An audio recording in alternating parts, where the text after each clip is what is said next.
Por trás da marca Porsche, há uma história prodigiosa, mas sombria, uma história de sucesso, tragédia, inovação e destruição. Mas para entender tudo isso, precisamos voltar no tempo, onde tudo começou. Em 1898, Ferdinand Porsche havia acabado de deixar seu emprego para iniciar uma nova carreira no mundo automobilístico. Nas décadas seguintes, ele criou alguns dos designs de veículos mais rápidos e inovadores para outras montadoras, tornando-se um dos maiores engenheiros de todos os tempos. No entanto, após fundar sua própria empresa de automóveis, o sucesso o levou por um caminho mais sombrio, quando Porsche se envolveu em projetos militares para o regime nazista, o que o levou à prisão e, eventualmente, custou sua vida. Então prepare-se, porque estamos prestes a embarcar em uma jornada para descobrir a verdadeira história da Porsche e como eles conseguiram se transformar em uma das maiores marcas de carros de luxo conhecidas hoje em dia. Ferdinand Porsche nasceu em setembro de 1875, em uma pequena vila no Império Austro-Húngaro, agora um território da República Tcheca. Enquanto carruagens, trens e bicicletas eram os meios de transporte mais comuns na época e os primeiros automóveis estavam se espalhando lentamente pelo mundo, Porsche cresceu aprendendo o ofício de seu pai, que tinha uma oficina de ferraria. No entanto, ele nunca mostrou interesse pessoal nos negócios da família e, em vez disso, focou seus estudos na escola, esperando encontrar sua carreira em outro lugar. Infelizmente, Ferdinand perdeu seu irmão mais velho aos 14 anos, o que o levou a abandonar a escola e trabalhar em tempo integral na oficina de seu pai, já que agora ele era o filho mais velho responsável pelos negócios da família. Esses tempos provaram ser difíceis para Ferdinand, pois ele seguiu relutantemente os passos de seu pai em um trabalho que nunca gostou de fazer.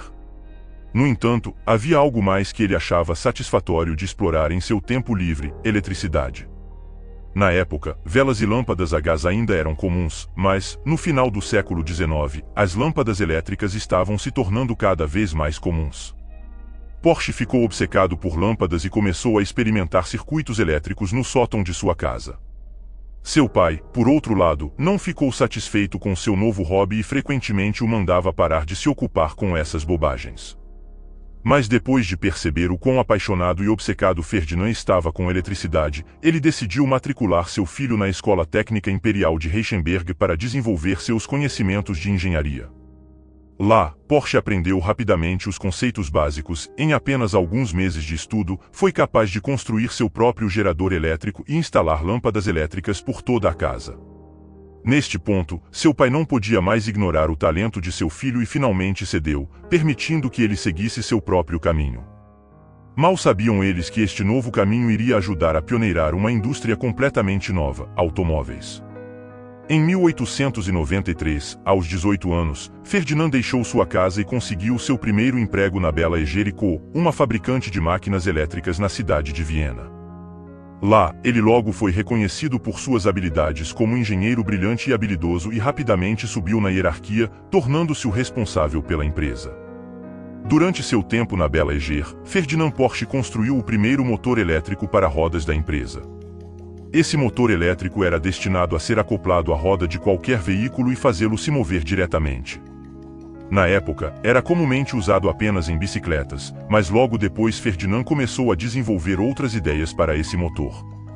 Por volta desse tempo, os primeiros automóveis estavam começando a surgir na região, criando um enorme entusiasmo não apenas entre as pessoas, mas também entre os engenheiros que estavam procurando maneiras de entrar na nova indústria, e Ferdinand não era exceção. Depois de 5 anos trabalhando para a Bela Eger, ele decidiu deixar seu emprego e começar a trabalhar para a Jacob Loner Co., que havia parado recentemente de produzir carruagens para se concentrar na construção de veículos autopropulsionados. Foi lá que o jovem de 23 anos Ferdinand usou seus motores elétricos para construir seu primeiro automóvel, o Porsche P1. O Porsche P1 era um carro totalmente elétrico construído usando uma carruagem de madeira e tinha uma autonomia de aproximadamente 49 milhas. O carro era destinado a corridas, mas, embora impressionante, devido às baterias de chumbo ácido pesadas que carregava, o carro só podia chegar a 21 milhas por hora. É importante ressaltar que os automóveis daquela época ainda não eram vistos como um meio de transporte, mas sim principalmente construídos para competição e testados em corridas por toda a Europa e América. Porsche continuou a aprimorar o design de seu veículo até 1900, quando adicionou um motor de combustão interna para alimentar os motores elétricos do veículo, criando assim o primeiro carro híbrido gasolina elétrico do mundo, o Loner Porsche Electromobile. Este novo veículo passou a vencer vários eventos de automobilismo, quebrando vários recordes de velocidade austríacos, alcançando uma velocidade máxima de 36 milhas por hora. No entanto, apesar de o veículo híbrido de Porsche ser uma brilhante obra de arte mecânica e estar muito à frente de seu tempo, ele também demonstrou por que os carros elétricos falharam ao longo das décadas. A curta autonomia do veículo e o peso de quase 2 toneladas interromperam o desenvolvimento de um carro elétrico por quase um século. A parceria entre Porsche e Loner terminou alguns anos depois. Pouco tempo depois, a montadora Austro-Daimler recrutou Porsche como seu principal designer. A Daimler era líder na área de motores de combustão modernos e foi lá que Porsche projetou seu primeiro automóvel puramente a gasolina, o Austro-Daimler Maya, em 1908. Seu tempo na empresa provou ser um grande trampolim em sua carreira, levando a sua grande oportunidade no mundo das corridas, quando ele desenvolveu seu próximo automóvel, o Austro-Daimler Model 2780. Este veículo de 85 cavalos de potência era capaz de atingir velocidades máximas de 85 milhas por hora e foi especialmente construído para a popular corrida Prince Henry Trail em 1910, onde conquistou a primeira, segunda e terceira colocações. Essa vitória rendeu ao jovem mecânico uma maior popularidade e justificou sua designação como professor da empresa. No entanto, quando a Primeira Guerra Mundial começou em 1914, uma corrida maciça para produzir suprimentos de guerra se espalhou por toda a Europa e a montadora Austro-Daimler contribuiu com grandes quantidades de máquinas para o exército austro-húngaro. Porsche também foi envolvido e fez um nome para si mesmo criando designs inovadores para aeronaves militares e motores de dirigíveis, assim como tratores de artilharia, como o M-17 Goliath, estabelecendo-se como um dos melhores engenheiros de sua época. Depois que a guerra terminou em 1918, Ferdinand Porsche voltou a construir carros de corrida. Em 1922, outro carro saiu da fábrica: o Austro-Daimler Sacha. Porsche acreditava que construir um veículo menor do que seus concorrentes permitiria que seus carros de corrida superassem aqueles com motores muito maiores, então ele colocou seu carro recém-construído à prova. Para a surpresa de muitos, o Sacha ganhou impressionantes 43 de 53 corridas, incluindo a Targa Florio em 1922. No ano seguinte, Ferdinand Porsche mudou-se para Stuttgart, capital da Alemanha, e tornou-se diretor técnico e engenheiro-chefe da divisão Daimler, que mais tarde se fundiu com a Benz para se tornar a Daimler-Benz. Durante seu tempo na Daimler-Benz, Porsche projetou e construiu a luxuosa série Mercedes-Benz S, que abriu caminho para carros esportivos de alta performance adequados tanto para corridas quanto para uso público. Em 1928, Ferdinand Porsche introduziu o que é considerado um dos carros esportivos mais rápidos e melhores de sua época, o Mercedes-Benz SSK. O SSK tinha um motor de 6 cilindros com 7,1 litros e potência de 200 a 300 cavalos. Mesmo a versão mais lenta tinha uma velocidade máxima de 190 km por hora, enquanto as versões com 300 cavalos de potência podiam chegar a 235 km por hora.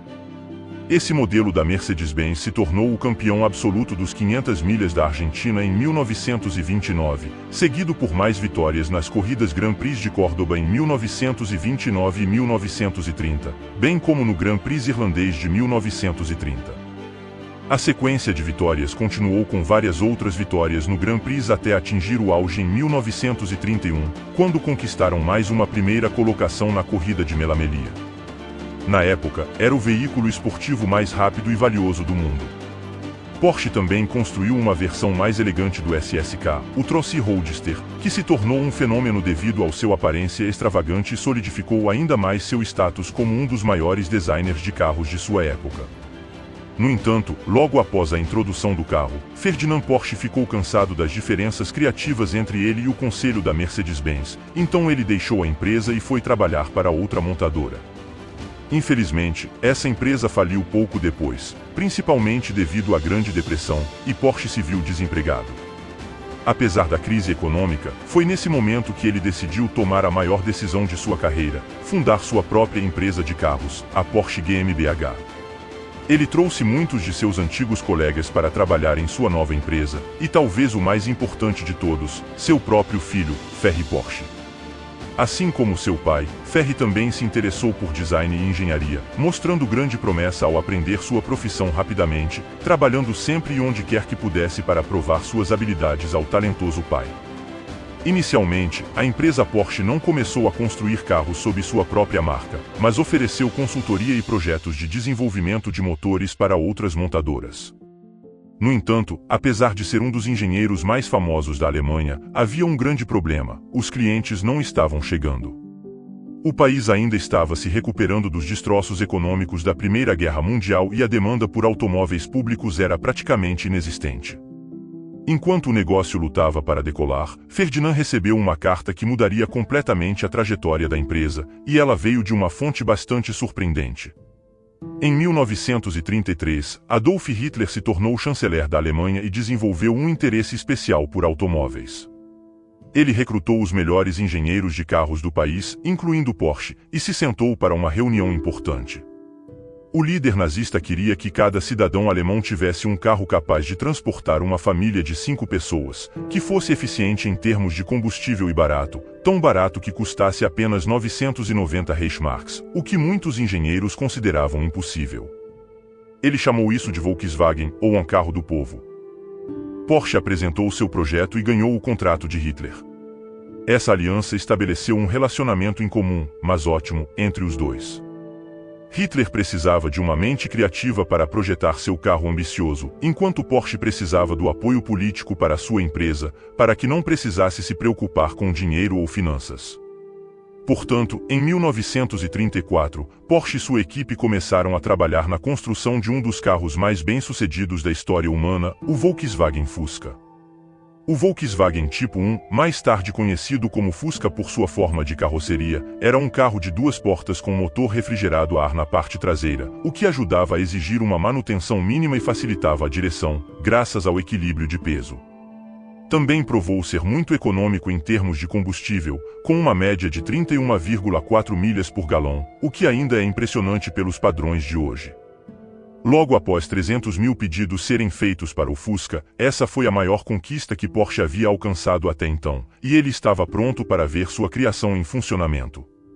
No entanto, enquanto a fábrica da Volkswagen estava se preparando para produzir em massa o carro, outro evento importante estava acontecendo, que enviaria a outrora brilhante carreira de Porsche por um caminho mais sombrio. Em setembro de 1939, Hitler invadiu a Polônia, o que levou a Grã-Bretanha e a França a declarar guerra contra a Alemanha, marcando o início da Segunda Guerra Mundial.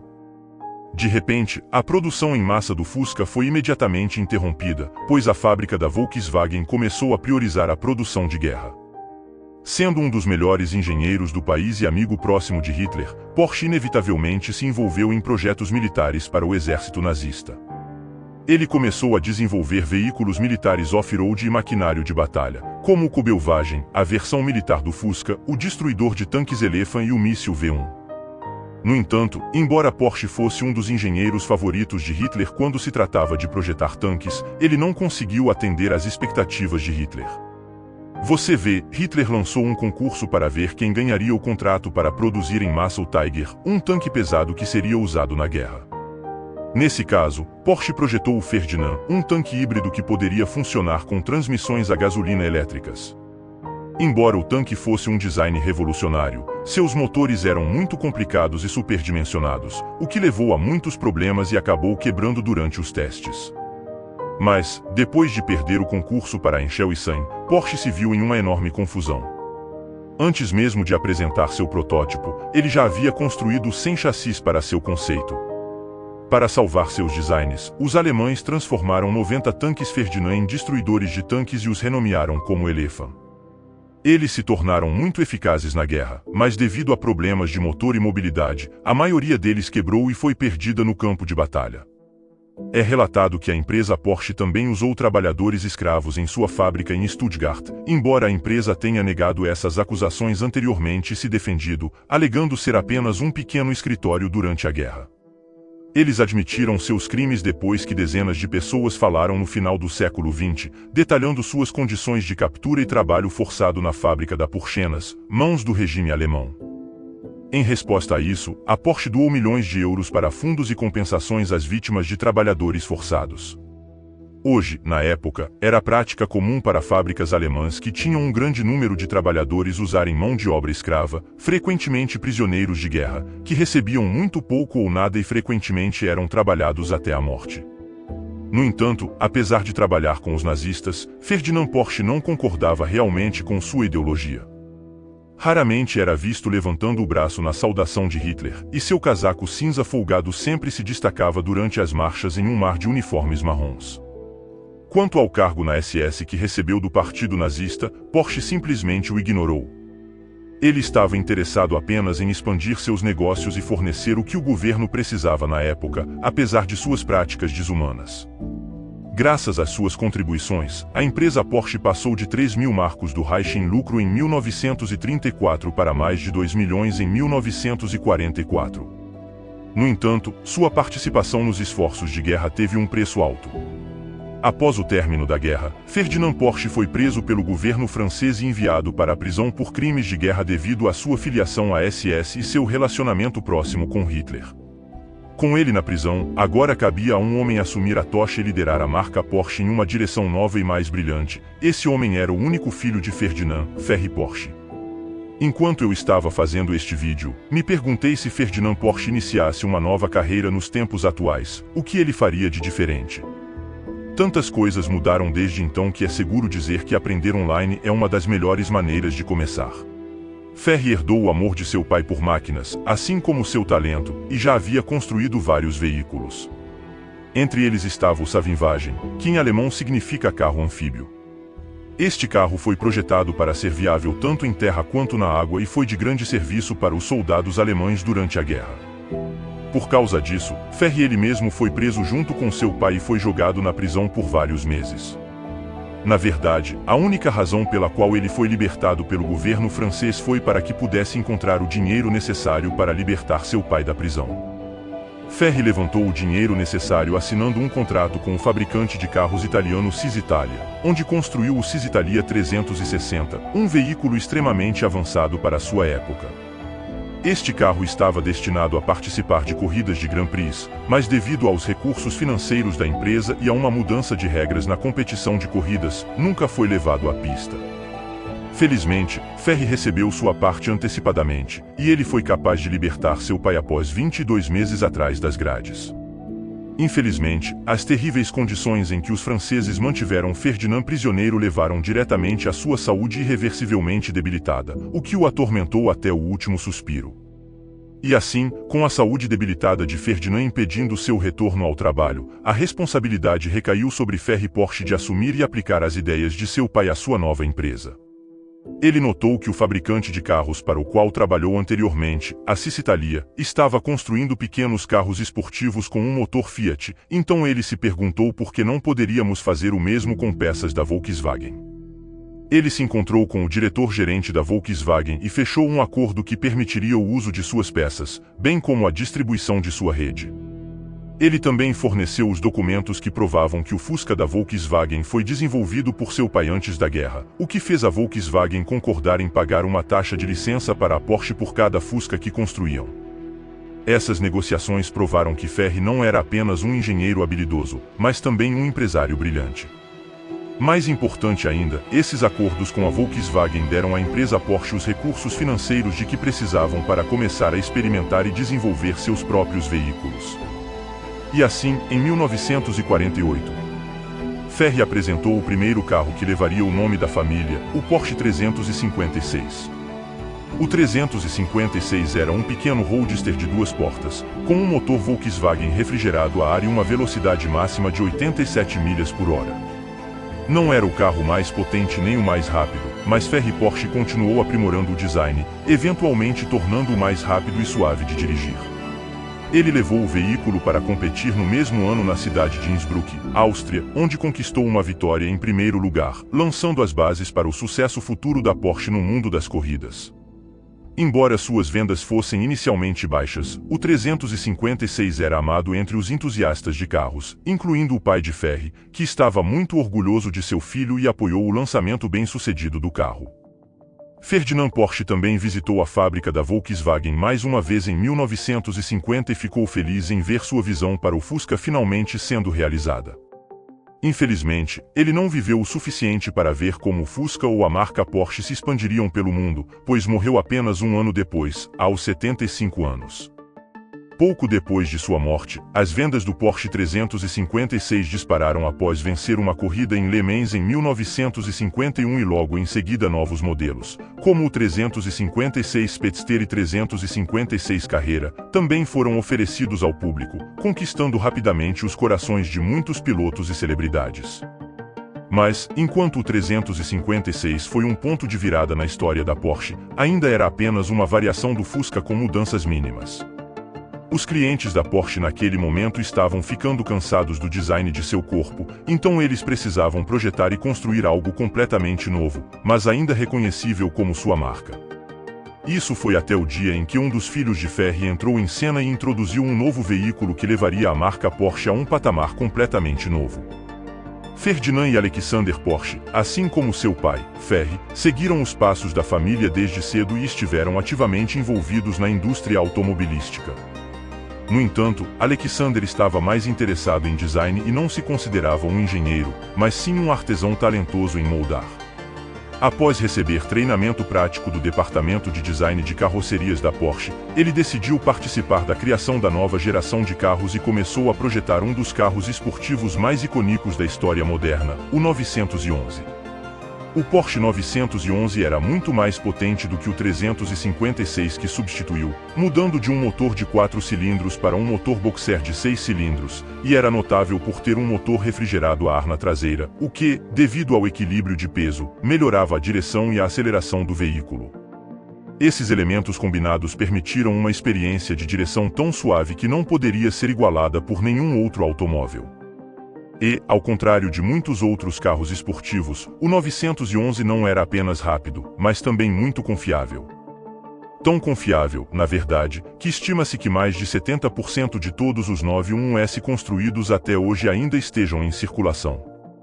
O novo modelo foi lançado em setembro de 1964 e nos anos seguintes rapidamente se tornou o seu veículo mais vendido, independentemente de quão único fosse seu estilo ou experiência de direção.